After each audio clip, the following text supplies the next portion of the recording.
Good evening, ladies and gentlemen. This is Andrea. My husband Andrew is joining me as together we bring you the Kapossy Hungarian Hour. Szeretettel köszöntöm kedves hallgatóinkat, itt Andrea, férjem Bandival együtt jelentkezünk a Kapossy Magyar Rádió vasárnap esti műsorával, a WCPN 90,3 MHz-én. WCPN 90.3 FM studios are located at Playhouse Square on Euclid Avenue in downtown Cleveland, and the telephone number is 216-916-6100. We are happy to have you joining us today, and I think you'll all be glad you did too when you hear what our guests will be talking about. This upcoming fundraising event, the main topic will be wine, actually a variety of great wines. Joining us today are Andrea Meszaros and her husband Elmer Meszaros, board members and past presidents of the Cleveland Hungarian Heritage Society, which is the sponsoring organization of the Vintner Dinner and virtual wine tasting event where all this wine talk will be going on. The Vintner Dinner is the main fundraising event held by the Hungarian Museum, and this is a big year as it's the 25th anniversary of these Vintner Dinners. This year's event will be held on October 23rd with a rather innovative and exciting difference from all the previous year's Vintner Dinners. But I'll let our guests pick it up from here. Andrea and Elmer, thank you for taking time to come to the studio to talk about this year's Vintner's Dinner. Delighted to be here. Yes, thank you for having us. The best part of this program today will be all the delicious descriptions of the featured wines selected for this year that Elmer, you so masterfully create for all of us. So don't go away. It's coming up. But before we get into all the delicious details, this year's event is described as a hybrid, a Vintner Dinner and a virtual wine tasting. Let's have you explain how this will work. Previously, we've had in-person dinners, and last year we had a purely virtual wine tasting event. So this year, we decided to do a hybrid event so that those people who would like to can actually attend the dinner, taste the wines with friends and acquaintances. And those of our supporters who either live outside of Cleveland or cannot make the dinner itself, we will have the opportunity for them to join us for a part of the dinner. We will have Gabor Bonfalvi, who is the wine expert, and he will be joining us virtually and will, explain the wines, before the dinner. And so he's in Hungary? Yeah, yes. And okay, so you will virtually be... Yes, we'll be simultaneously. Connected. We'll be connected, right, okay. Exactly. And then after he has finished, then we will continue with our dinner. But those of our friends and supporters who are joining us virtually will have the opportunity to view some wonderful images of past Vintner Dinners. This is our 25th, our silver anniversary Vintner Dinner. And we've been collecting photographs from the first one to, just a lot of them where, you can just feel the excitement, and the various venues where we were.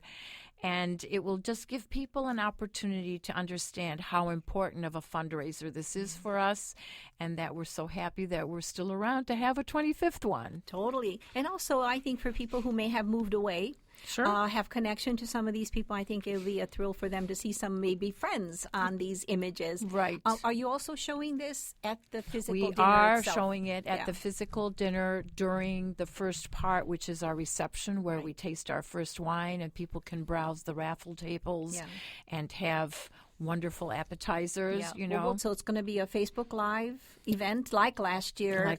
Just for this particular part. Just for that 1 hour, which... And that starts at? That will start for them at 7 o'clock. 7 o'clock. And how do they get to that? They can go on our website, And you'll have a link? Yes. Okay, and that link, I assume, will be active as of 7 o'clock. Yes. And so not before. So people shouldn't panic if they don't see anything earlier. Yeah, right. Okay. Yes. So speaking of your website, you have all this information on there. Do you want to give out the web address? Yes, it's clevelandhungarianmuseum.org, and right on the front page of the website there is a notice about the Vintner Dinner, and then there are various links that will take you in and will give you just a brief summary of the wines, and then it gives you an opportunity to order tickets to the dinner itself, or to make a donation to our fundraiser. And with various levels of donations, there are wine gift packages. Okay, well, we'll get into that, too. We'll get into but that. But for now, as far as the actual physical dinner, tell us where that will be. How did they make the reservations? When is the deadline for the reservations for the dinner? Okay. The physical dinner will be at the Canterbury Golf Club, and that is in Beechwood, Ohio. And the easiest way that someone can make reservations, they can do it online, all right, by visiting clevelandhungarianmuseum.org. They can do that, or they can make a telephone call. And that telephone number that they can call is 216-476-9939. Okay, 216-476-9939. For people listening, the main feature of this Vintner Dinner, being a Vintner Dinner, are the wines. And Elmer, you've been the one tasked with this daunting task for all of the 25 years, selecting the wines for this event. I'm sure everybody's grateful for all your hard work. And I know the two of you collaborate, and there's a group of people who test the wines before you pick them once you make your original selection. Yeah, we have a good deal of fun. About 2 months before the dinner, we'll... Or even sooner. Yeah. Yeah, we'll get a case of potential wines that we're going to taste. And then from that dozen, we take it down to about 5 or 6. Mm-hmm. So we have a nice little tasting before the tasting, which works out well. Yeah. The vendor, Gabor Vanfalvi, he is the owner of Taste Hungry. He's in Washington, and he spends a lot of his time in Budapest as well. But he and I talk, and he has a fairly long list of maybe 30, 35, 40 wines. Mm-hmm. And it's from that we shape it down to about a dozen, and it's those dozen that he sends, and then it's from that we select 5 or 6. And I think as we've talked last year and the year before, where you really look for these boutique wineries, and that the wines that you select are sometimes they're rare. Most of them are really not available locally. They're not easy to get. And so offering these at the Vintner Dinner is pretty special. It's a wonderful way to find out about the little-known Hungarian wines and to taste how wonderful these can be. Yeah, no, very much. In fact, this year we have one wine which we'll be serving with the fish dinner. And that particular wine, they have only made 1 barrel of. So oh my that's gosh, 280 that's really rare. bottles. Yes.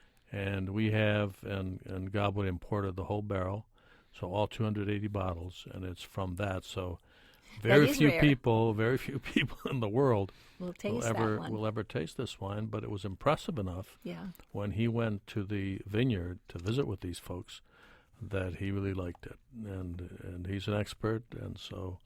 Well, that's a real treat. Yeah, so I think for people who will be listening to this conversation you're going to have with him on the internet, and they will also be hearing this conversation if they're at the dinner. Yes. So both places will be able to learn these fascinating backstories that you have about the wines, where they're coming from, the vintners who created them, and the wineries, and just the Hungarian wine culture.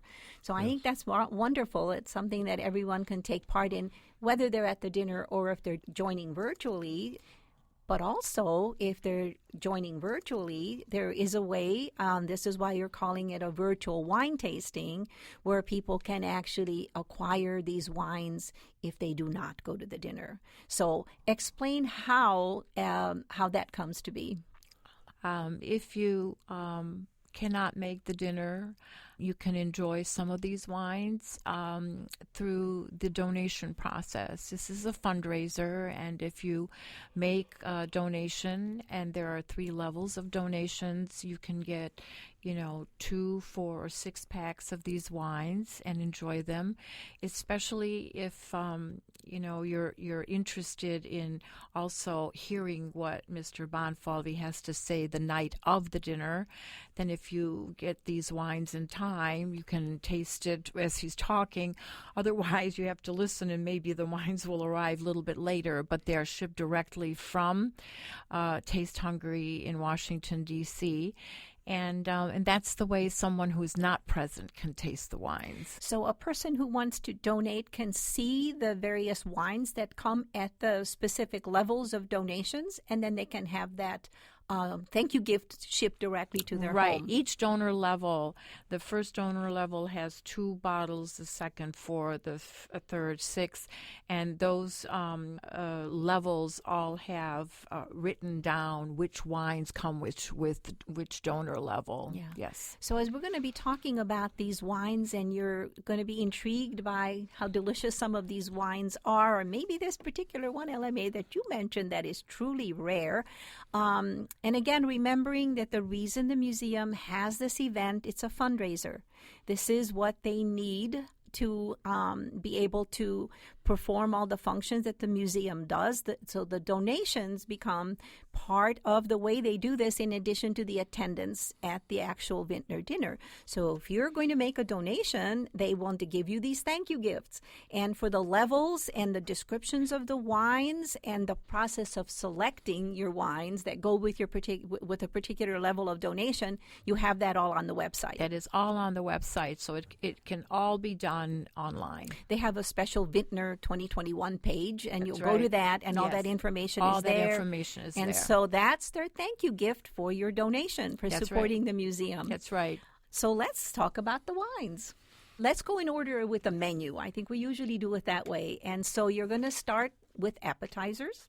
Yes, and for the appetizers, we're going to have a delicious, crisp white wine, and this one is called the Saint Donat Wineries 2018 Olas Riesling. And it comes from the town of Balatonfüred, which is right on the Tihany Peninsula.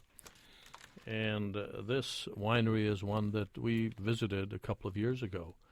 It's right on a hillside, and that region of Hungary is just a perfect place for grapes to ripen, because you've got the sunshine all summer long, and then you have the coolness of the lake that moderates it. So you've got a very nice balance of that maturation process. So this Saint Donat Kapossy Olas Riesling is a 2018. It's 100% Olas Riesling grape. And so this will be a medium-bodied wine. It's vibrant, medium intense in terms of aromas, and it's really a perfect one for appetizers. It goes with a lot of different small dishes, but it's not too sweet, because you don't want to get too sweet right away. But so this will be a very pleasant wine for the appetizers. Is this a more accessible wine, so that this is produced in a larger quantity? Yes, this certainly is produced in larger quantities, but all of these, including the Saint Donat wines, all of these are mostly family-owned and really small estates. So these are not, widely shipped to stores anywhere. So they're really hand-picked in the vineyards, and they're curated by individuals such as Gabor, who go around and test and drink and do all these things that are necessary to come up with some very nice wines. So these are I guess I would call them semi-rare, because you certainly won't find them in any stores in Ohio where we are. And I think our vendor has licenses in all 50 states, which is sometimes difficult for some of the wine distributors. And so many of the ones that serve Ohio simply don't have access to the wine. They simply don't carry them. So that's an important point now that we're talking about. If you are going to make a donation at a particular level where you can select these wines, they can be shipped within most of the 50 states. 48 states. 48 states. Not Alaska and Hawaii. Hawaii. Okay. Okay. I just wanted to say that the Saint Donat Winery was the only place, or the first place, where I actually saw big porcelain barrels that they were curing the wine in. It was the most unusual thing that I've, not porcelain? these barrels, but they were porcelain. And he was showing me that that's something that they were trying. So. Yeah. Yeah, I have to just add one little thing here. And, when they talk about the flavors, of these wines, there's a lot of descriptions that people use. So in this particular one, it's flavors of green apple, lime, peach, intense, medium-bodied, delightfully pure and juicy and fruity on the palate. Vibrant and tongue-tinkling with a stony mineral kick. Ooh, that sounds very sophisticated. That's the first, stony mineral kick. And, I've been sort of listening and reading up on some of the wine experts, I guess, around the world. And I've learned that there are something like 1,000 different flavors that one can impute or detect or see a small hint of in these wines. And so when you hear a word like that, stony mineral kick, that's one of those, I guess. Yeah. Minerality is something that maybe is more detectable, but there are many other descriptors, leathery being one. As to say this will sound a little odd, but I always wonder when you hear these descriptions, like how many people actually have licked a stone to be able to say that, oh, yeah, that's a stony mineral flavor. So I love that. Some of them are really a lot more off the wall, and I'm thinking, who knows what that tastes like? You will if you taste this wine. Well, and some will advocate that you taste a lot of different spices. Yes, that I could see. Not just before the wine tasting, but at different times. Yeah. And then you'll sort of kind of know, like maybe you'll know what you'll it is. You'll recognize something, That's a fascinating one. So what is our appetizer that this is paired with? We'll have some of the warm appetizers and one warm, one cold, but the appetizer that I think everybody is very happy about when they come to a Hungarian wine tasting is pogača, which is the biscuit and it's savory. And we have the type that is the cheese-based, and then it's the one flaky, with the and it has crackling based, and it's flaky and flavorful. And, the wine just with the pogača is fabulous. I mean, you can have, a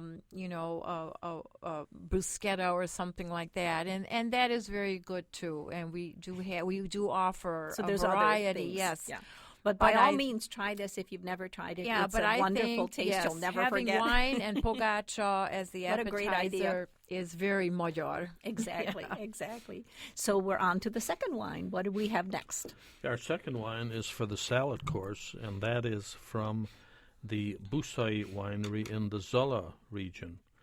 And the Zala is a border region in southwestern Hungary, and it's on the triple border between Hungary, Slovenia, and Croatia.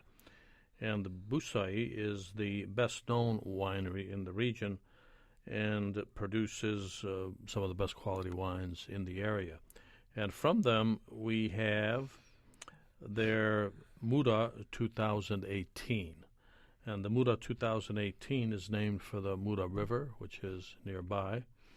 And this will be paired with our salad course. It's an Olas. It's really a blend. And it's a blend of Olas Riesling and Pinot Gris and Riesling, which adds a crisp acidity to this. So this will be excellent for that course. Mm-hmm. So what are the flavors we're detecting? I want to hear this description. Well, the flavors, yes, of course. After you've been munching on your salad. Yes. Okay. Or before. If you can't wait. Well, in the glass, this wine shows a restrained and elegant fruit profile, ripe melons, nectarines, and acacia flowers. Have you ever tasted acacia flowers? My grandmother used to fry those up when I was a little girl, and yes, we ate that, and it's absolutely delicious. Isn't that something? One of the few rare people in the world. Yep, I would identify that one in the wine. Acacia flowers. Totally. Yeah. So the combination of the Pinot Gris gives this a nice body, this particular wine, and the Riesling component adds that fresh and crisp acidity to it, which balances out the creamy body. And Olas Riesling typically has a classic almond-like bitterness, but that appears very soft and integrated in a way with all of these other blends. So we're looking forward to this particular one. We have to, as I say, we've tasted these before. Yes. And we took a vote on every one of these as we each gave them a grade. And this graded out as one of the better wines. Yeah. So how many on the tasting committee, if you could divulge that? Sure. There are 7 people or 8 people on the committee. And so for the tasting itself, we had 14 of us. So more people want to be in on the tasting than on the decision-making for Yes, everything right. else. And I each could see wine that. was rated 1 to 5 by the tasters. Yes. And I'll tell you, Audie, there were just a variety of tasters and preferences. Some people were looking for full-bodied all the way through, and others were interested in light. Some people wanted smooth. Other people liked that crispness. So there was a lot of, give and take. But I think that makes a good point for having as many people as you have, so that when you actually present this to the group at dinner, they have a mix. They don't really have a particular leaning towards something which maybe wouldn't appeal to everybody. So this way you satisfy a lot more people by including that many tasters. Plus, I'm sure they're all delighted to be a part of it. But I think Elamir had a point, a good many programs before that. Wine is, there's no expert opinion as far as what you like or not like. It's very personal. It's very personal. Yeah. So, Yes. that's what we're working with is people's personal preferences. And all our palates are different. Oh, and we even recognize tastes differently. Yeah, where that bitter almond taste that you have, maybe not quite so bitter. I know that from my own family, some things that I don't taste the same way they do. Right, exactly. A source of constant conversation on some of these tastes. If you don't like mint, you're always in for it, but anyway. So that we have this with a salad. Is this a special salad? It's a dinner salad. Dinner salad. Okay. And if you're just joining us, we are talking with our guests, Andrea and Elmer Meszaros, about the Hungarian Museum's fundraising event, their 25th Vintner Dinner. This year, it is a hybrid event with an in-person dinner at the Canterbury Golf Club and on October 23rd, and a virtual vintner wine tasting, which will be live-streamed that same evening. We've covered the delicious wine and food pairing for the first 2 courses, and when we come back, we'll continue. So please stay with us. Support for the Hungarian Hour is provided by the William Penn Association. Founded by Hungarian Americans in 1886, this fraternal benefit society offers life insurance, annuities, scholarships, and fraternal activities for its members. For details, call Jeffrey Ward at 440-838-1200. Okay, so on we go to the main course. Well, our number 3 wine is from the Erzsébet winery in the Tokaj region. And this is run by a pair of siblings and their parents. And they've been here for many, many years. Their parents founded the winery. And this is the Becek barrel selection. It's a combination of Kobár and Furmint wine. Now, Furmint is the signature wine of the Tokaj region, and that's what Tokaj Asszús and the sweet wines are made of. And Kobár is a little bit different. It's something of a newer wine. I was going to say, I've never heard of that word before. Yeah, you don't find it too many places. And it was created in the 1970s. It's a crossing of the Hache-Levelou grape and the Bouvier, which is a French varietal. But anyway, it's Kobár. And this particular wine is 80% Kobár and just 20% Furmint. Mm-hmm. But it's a delicious wine, and it's one of the 6. The Kobár is one of the 6 of the permitted grape varieties of the region. So they control the type of wines that are grown in Tokaj very seriously. And so there's permits, issued, and then the estates are graded and ranked, by their quality. But it's very, very strongly controlled. to maintain the quality of these Well, Tokaj that wines. makes a lot of sense because just the label Tokaj, knowing it's from that region, people have an expectation, and they have had that standard that has been long-standing over hundreds of years. Oh, hundreds of years. Yeah. Absolutely. Yeah. And this is the wine that I referred to before. This is the single barrel. Oh, that, this is the special that rare. We have captured. Yeah. And so this one is one that can be kept for. This was in 2019. It was put in the barrel, and this can be kept for 5 or 6 years as a white wine. So it's sometimes, whites will kind of lose their edge, after a few years, but this one will be very, very good even So after does 5 the or 6 years. ferment part kind of bolster the kabar in order for that to happen? I think it's I think the food meat part is more for flavor, Sweetness. right? Yeah. But it's the way that they blend these two and the maturation process they use that allows it to be a 5-6 year and still very good Yes. wine after that as a white. Yeah. So this is that kabar and ferment wine. Yeah, That we're it's talking the- about it being right. rare. So if you're Yes. going to be looking for perhaps hopefully acquiring this as a result of a donation, a level that will include this wine, this is the rare one. So we're going to repeat this again. It's the kabar and ferment, just in yes, case. it's the Betsek barrel, Yeah. Betsek. So it's Betsek barrel selection 2019, and in parentheses, Kabar and Furmint Right, are the grapes that make this up. And since it's a white wine, it'll pair very nicely with the salmon fish dish for those people that choose the fish. Salmon for Yes, dinner. yeah. Okay.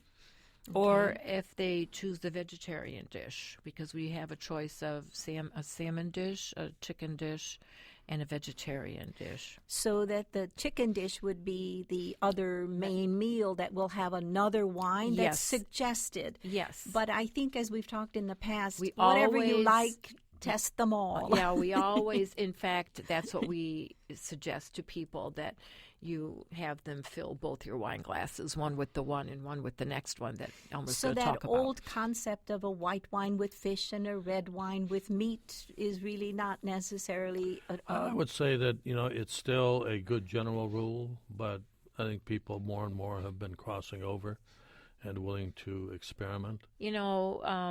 Fish and vegetarian are lighter meals, and white wine. so that's tends- why a white wine is lighter, that would go with a lighter meal? Yes, exactly. A white wine typically, maybe has a little bit more acidity and fruitiness to it, and a little less alcohol. And alcohol Oh, okay. is what makes the wine what you might call in your mouth kind of a hot mouth feel, and makes it big and rich. And that would so- already be a red wine and that when you're would use- describing various that. forms of red. Often be a red wine. And also the tannins, which is what, if you ever drink a wine and you feel that dryness on your cheeks, as you drink it, well, that's the tannins. And that really comes from the red grapes. And the thicker the red grape, the more the tannins, are in the wine. Just in case someone doesn't know, what is a tannin? Well, it's a flavor that comes from the skin of the wine. Okay, that so that's a creates- flavor reference when It's you're a saying flavor a tannin. reference, but it creates the dryness that you feel. And there's typically four descriptions, I guess, 4 critical descriptions of a wine. And acidity, would be the first one that you have. And that usually ends up, if it's a good wine, it'll have a certain crispness to it. And then you'll have fruitiness, which, of course, is pretty essential to it. But jumping back if you don't have acidity in the wine, it tastes like grape juice, right?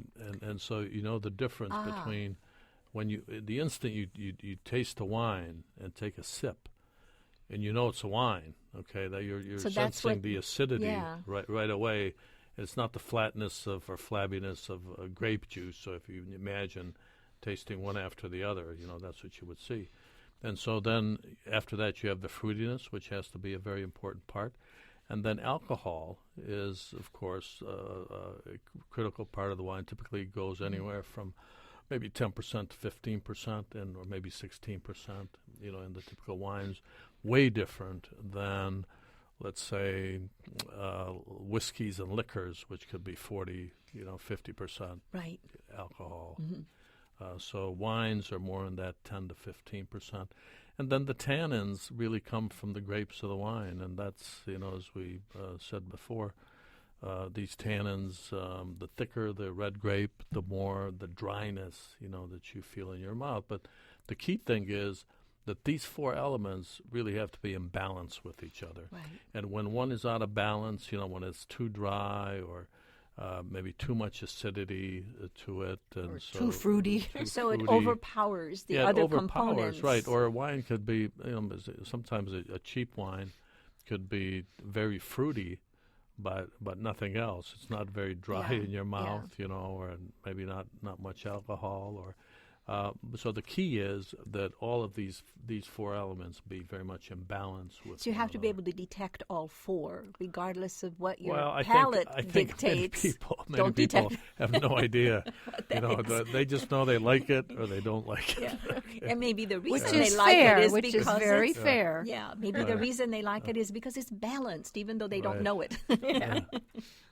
True, true. So the one that you're going to have with chicken then is a red wine, or the suggested, not necessarily the one Right. you would prefer, but the Yeah, one the- that is traditionally yes, suggested. Exactly right, and But that's going to be our Yeah, go ahead. number 4 wine, and that's from the Vintner region, and that's in southern Hungary, and this would be the Vintner Franc. It's a Cabernet Franc from 2016. So this is a 5-year-old wine, and it's 15% alcohol. So as I mentioned, this is a This is the big, high end. full-bodied red wine, high alcohol. Okay, 15%, and rich in tannins. So you'll see that you'll feel the dryness. This particular Cabernet Franc in southern Hungary and Villany has been reported to have reached its natural home there by some wine experts. They think the Cab Franc is perfectly placed in the Villany region. And going way back, they trace its roots, maybe hundreds of years, as the parent of the Cabernet Sauvignon and the Merlot. So what the Cabernet Sauvignon and the Merlot eventually were produced from. So this has some very concentrated blueberry, blackcurrant, blackberry aromas. Okay, hint of smokiness, ripe, full, round tannins. Okay, so that dryness. Right. Okay, here we mentioned before there's like 1,000 different Yes. flavors.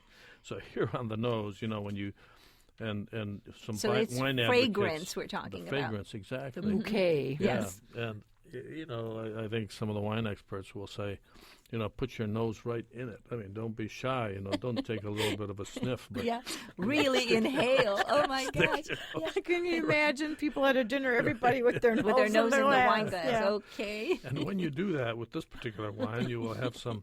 You will note some tobacco and peppermint. Oh my God!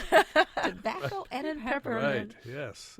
So this is ideal with various meat dishes. We're going that to we have it with the chicken With the dish. chicken, right. Yes. But it's it's not like just a chicken breast that is very light, but it'll be a heavier one, and it'll also have nice sides with it. So even though chicken and pork are white meats, red wines do well with that. And So this is a more substantial way of preparing it, along with the side dishes, than yeah, just have and a this light is chicken. and so dish. it matches this very nice, Right. full-bodied Yeah. wine. And that's where the pairing becomes so important, that people hear about so much and put so much store by now, that really the wine enhances the meal, and vice versa. So and vice versa. again, back to that balance we're talking about. Maybe there's a balance You here know, between when the food and you go wine. online and you read some of the pairings for these wines, not these particular, Yes. but they'll say, "Oh, great with pizza," and so they've expanded Yes. the idea that you can have wine with just About about anything. anything. Yes. Yes. I might mention too that this particular wine was awarded 92 points by Andrea Lazar, and he was considered, or he was named the winner of the best sommelier of the world on the blindtasted.com website. So Wow. by a Yes. well-known, esteemed Yes. sommelier, this particular wine was ranked Now, highly. is this also more available then because it has had such success? Is this done in more larger quantities, or is this another somewhat rare? I don't think Yeah, it's a I'm- huge winery, yeah, though. it's the Huben winery is very well known in the Vilaine region, and they produce quite a few wines. So certainly in much greater quantities than the one that we spoke about before. But the truth is, none of these wineries are really mass production Right, wineries. right. In Hungary, that's really pretty rare Yes. to have. And the ones that are, probably our vendor Gabor probably avoids a lot of the large mass production The more wineries. commercialized. Exactly, yeah. because those are available everywhere, and Right. I think the whole idea of this curation is to try to find something special and something rare, Yeah. which is what he does very well.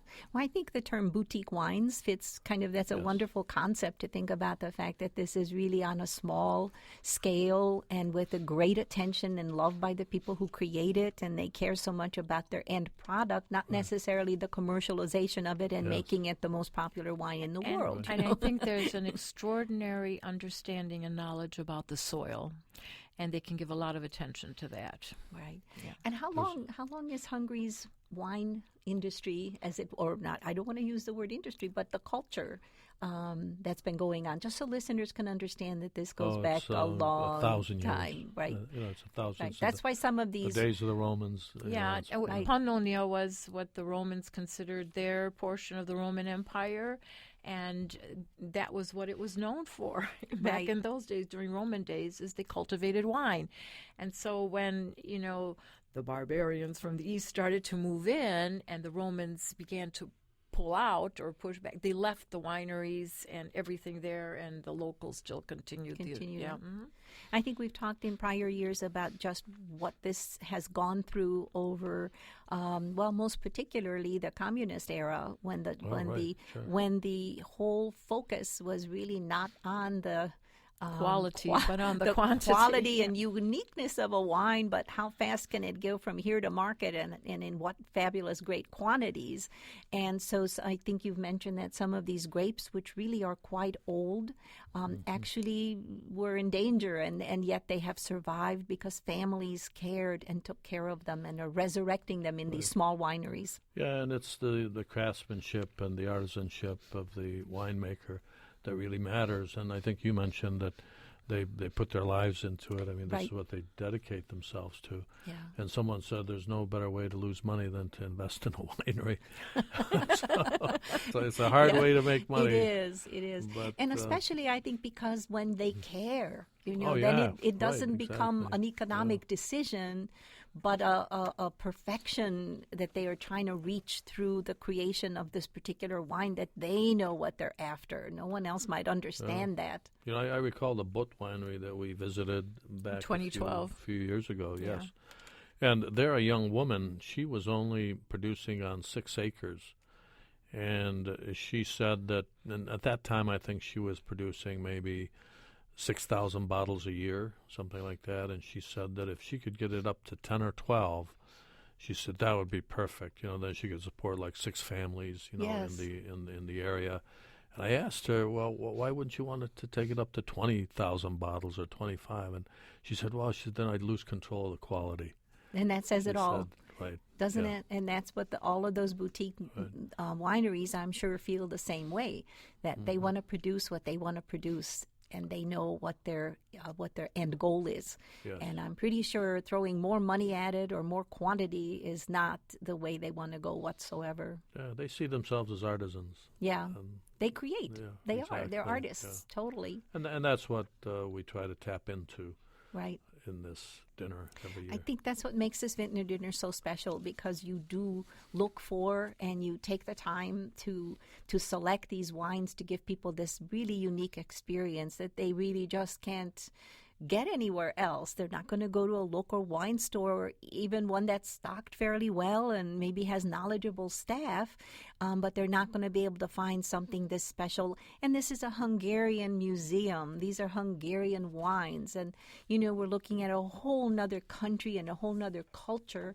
that produces all these, but we get to enjoy them here in Cleveland and also by people who, if they donate, can make a selection of these same wines. And especially if you're listening again, if some of this, especially these wonderful descriptions that Elmer gives, are just mouth-watering. And as you notice, you started from the lighter whites, get heavier red, and now everybody is full and has had a lot of wine, and Harmonia is playing music, and the the crowd is getting into it, and there's one more. And that comes with dessert. So what is that one? Okay, so the fifth wine is from Tokaj, and it's from the town of Mod, which actually happens to be Andrea's father's birth. Yes. Oh, that's he grew great. up in the town of Mod. It's a small town in Tokaj, very well known for its it's the commercial center of the Tokaj wine. The region. Commercial region, yes. Right. And here again, it's the Acidity winery, the one that was bringing us that previous rare wine that we had talked about. So this time we'll bring you the Tokaj Sweet Samorodny. It's a 2017. So it's about 4 years old. And Samorodny is actually a word, it's a Polish word that says, it translates as it comes off the vine, is what it means. And so it's a mixture of healthy grapes and the so-called bodied. So those are the grapes that have been exposed in the sun a little bit longer. And so these grapes are a little bit shriveled, they're a little bit more raisined, and they have much more sweetness in them. Mm-hmm. And so when the Tokaj grape is sweet, it's because it's been on the vine for a longer time. And so for the Samorodny, some of the grapes are still kind of in that healthy stage, and otherwise have become a little bit more raisin, but they pick them at once, both, and they mix them together, and that's what gives you the Samorodny. Not as sweet necessarily as the Tokaj Asu, but a very pleasant dessert. Very, very pleasant dessert wine. And this is 100% Furmint wine. So once again, Tokaj is the home of the Furmint region, and this is where that comes from. And it has a good deal of residual sugar in it too, and that's balanced by acidity. So if you have the right combination of acidity, the crispness, the freshness, along with the right balance of sugar, it creates a very pleasant taste. I'll tell you why I like it and prefer it as a dessert wine, because it's not as sweet and heavy as an Asu. I like Asu, but, when you've been eating an entire dinner and then they put that pecan ball in front of you, which is a very sweet dessert, very good. What is the dessert going to be? I think it's going to be the pecan ball, which is, we all know that, anything with a pecan in is going to be rich by virtue of the nut. Yeah. Yes. But anyway, it is a wonderful wine to eat a sweet dessert with. Because it itself isn't overly sweet. It itself is sweet. So if you like a sweet wine, it'll be sweet, but it'll be smooth and gentle. Yeah. It doesn't hit you over the head. So more lightly sweet. Yes. And of course it's refrigerated, so it's fresh, and it just. So this would be cool when you're. Oh yes, when you're absolutely, absolutely, and it's wonderful. I mean, it's a very, very nice. So I like Samorodnys, in my own opinion, And I think some of our listeners might not know Hungarian wines very well, but they probably have heard of the Tokaj. And the Tokaj is one of the most famous and that would be available in many, many places. So that's not a rare wine, but it's extremely well known. It's got a very long history. This one from that same region, a slightly less sweet version of that same fantastic wine. And but nonetheless, aromas of apricot, acacia honey, and dried mangoes. Oh, see, now I could identify all three of those. And I'm thinking I to love myself, there isn't a mango tree in Hungary anywhere. It is interesting. Yeah, it is interesting. Well, they import it from Italy. What can I say? Yeah. Again, I'd love to be in a room of people trying to decide on how do we describe this one. What do I smell? Back to your 15 people who have different ideas of what that is. I think even in a family dinner, you'd be hard pressed to have two people describe anything with the same flavor, the same way twice. Yeah, that's right. That's right. If you got 10 sommeliers in a room and ask them to describe it, you'll get 10 they answers. would probably get a whole lot of different answers. Yeah, right. So I think they just go with the one that really the predominant, predominant one, and the one that sounds fabulous. So that would be the dessert. And then I think you already mentioned, Andy, that Harmonia. Harmonia will be Cleveland's gem, Cleveland's ethnic music gem, and they will be playing. And once again, we'll ask them during the dinner to go table to table, which is such a nice throwback to, the Hungarian way of having a pleasant evening. Yeah. And if anyone is interested in getting more information and doesn't want to go on the website, you're free to call this phone number, 216-476-9939, 216-476-9939, és ha lehetne magyarul is bemondanám a telefonszámot, ahol a jegyek iránt lehetne érdeklődni, 216 476 9939 476 9939. Aki szeretne a vacsorán részt venni, nagyon kérjük, hogy október 15-ig telefonáljon, és szeretettel várunk mindenkit, és kérjük mindenkinek a támogatását. És ha nem tudnak jelen lenni, de szeretnének minket támogatni, akkor minden adakozás összeg után van egy ajándék, bor ajándék. And we should mention what you just said in Hungarian, we should mention in English the deadline for making reservations for the actual dinner. To make reservations for the actual dinner, we're asking people to give us a call or make the reservation online by October 15th. And the phone number, I'll repeat that again, 216-476-9939. And we ask for your support. To have a Hungarian museum in downtown Cleveland is a wonderful thing, and we get many, many visitors who are not Hungarian, so we serve the greater community and the greater tourist community. And you volunteer, so you firsthand know and talk to some of the people who come in, and it's heartwarming. You should see the guest book. Just last week, we have people signing in Chinese, signing in Arabic, signing. I mean, it is fascinating how people come in and they just stay and look and they experience something that is not every day. We haven't really mentioned it at all, but COVID and what it's doing to our lives, and it's continuing to have an influence on it. And when you think about the fact that you have people visiting, and at this time that they're coming from all those different locations and they're finding this Cleveland Hungarian Museum and are thoroughly engrossed and enjoying what they're finding in there, asking questions, and then not to mention the volunteers who we want to really give a shout out to everybody who volunteers that makes the museum possible. It's a completely volunteer organization. It is. But they have rent, they have things to pay. They have insurance to pay. Yes, and that is the reason that this particular storage dinner is so important. Right, storage and stuff textile costs money. maintenance, to repair things. If you're a museum, you need to keep your collection in good shape.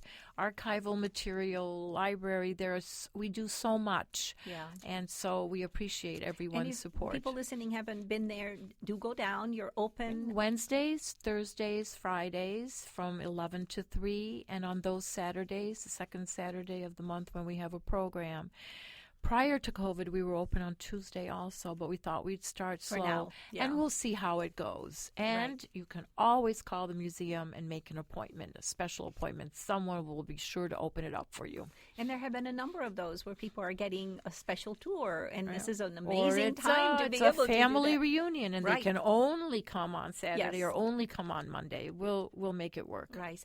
And there's also a library, so if you're a Hungarian-speaking individual or you have family coming, you can come in and browse through that. Or There's if also a you wonderful gift shop. Well, and the library has many English language Yes. books on Hungarian topics. And so if you're a researcher or you're a high school student and need to do a paper on, I don't know, the ethnic community in Cleveland and pick a particular ethnicity or, Hungarian history or whatever it is, we've got material that you can use. So it's a wonderful place. It's a terrific organization to support. And the Vintner Dinner, again, is your major fundraiser. Right. So October 23rd, either in-person dinner Yes. or join virtually. Yes. Online. Online. And all this information, again, is also on the website, and your web address is? ClevelandHungarianMuseum.org. Or you could just Google Cleveland Hungarian Museum, And it's the you'll first get thing there. that pops up, exactly. Yeah, there's also a Facebook page. They also have YouTube videos. You can watch and see some of the exhibits and the 35 years of exhibits. So this is a banner year for the museum. It is. It's 36 years old. But 35 years of exhibits and 25 years of drinking wine. So it's great to be Hungarian, isn't it? Yeah. Well, thank you both for sharing all of this stuff. Köszönjük. Yeah, and Elmer, thank you for all the delicious descriptions. I'm sure we've made some people's mouth water, and hopefully they'll do something about it. Including my own. Yes. This was lots of fun. Thank thanks, you Annie. again. We'll look forward to us doing this again next year. Köszönöm szépen. Nagyon szívesen. Thank you. Köszönjük. And so again, that will be the Cleveland Hungarian Museum's Vintner Dinner and virtual wine tasting event on October 23rd. And there are a lot of other events going on in the Hungarian community. And we're going to have to talk about those next week because we're running short on time. But we have one other important announcement to make. Next Sunday, on October 17th, we will be taking part in WCPN's Fall Fund Drive. WCPN's David Barnett will join us, and we will also have a very special guest, author and teacher Dr. Andrea Lazar, who will share with us his well-researched observations and lessons about keeping our ethnic heritage, our language, culture, and history alive. We'll talk about our local organizations, a little history, and how so many of them continue to remain successful and vibrant, and the upcoming programs they have planned for us. So please tune in for lively conversation and, most importantly, to help us raise funds for WCPN. These are truly trying times for just about every organization, and WCPN's challenges of continuing to serve the public in the greater Cleveland area are daunting on so many fronts, including its funding. We have been proud to be part of this station since its beginning, and we continue to be honored and grateful to be given this hour to celebrate and share our Hungarian culture and to keep our community informed about its activities. The Hungarian community has always come through for us, and we ask that you support this program on this radio station once again next Sunday, October 17th. Jövő héten kérjük hallgatóink támogatását az őszi pénzgyűjtés alatt, és kérjük, hogy hívjanak csak a mi óránk alatt, tehát 7 és 8 között, vasárnap 17-én. Ez nagyon fontos, mert csak a mi óránk alatt ajánlatukat tartják számon, mint a magyar órának hallgatóinak támogatása. Előre köszönjük a segítséget, és ezzel a mai műsornak a végére értünk. További kellemes vasárnapot kívánunk, és kérjük, legyenek velünk megint jövő vasárnap, 7 órakor. We hope you enjoyed our program today. Please tune again next Sunday at 7. And until then, we wish all of you a pleasant evening. A viszonthallásra!